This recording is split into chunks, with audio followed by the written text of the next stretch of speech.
بہلول دانا، بندہ سادہ تھا تو نام اس کا دانا تھا.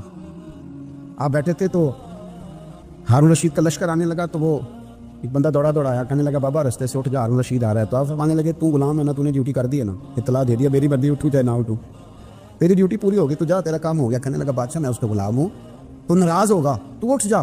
تو بادشاہ کہنے لگا تو اس کا غلام ہے تو وہ میرے غلام کا غلام ہے، اور اگر تجھے زیادہ دقت ہو تو اسے جا کے بتا دینا، بے شک میں کو ڈرتا نہیں اس سے. ہارون رشید کو جا کے بتایا کہ وہ سادہ سا بابا ہے، تو وہ کہتا ہے کہ ہارون رشید میرے غلام کا غلام ہے. تو ہارون رشید بھی ناراض ہوا، کہنے لگا پتہ کر لیتے. جا کے پوچھا یہ تم نے کیا کہا، غلام کے غلام؟ تو آپ فرمانے لگے بادشاہ سچ بتا، تو اپنے نفس کا غلام نہیں،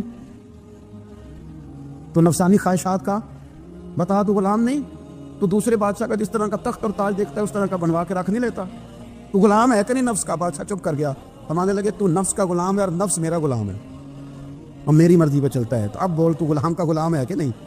تو ہارون رشید کہنے لگے حضرت بہلول دانا سے میں نے کئی دفعہ ارادہ کیا کہ آپ سے نہ ملوں، پر آ ہی جاتا ہوں، پر فتح ہر دفعہ آپ کی ہو جاتی ہے.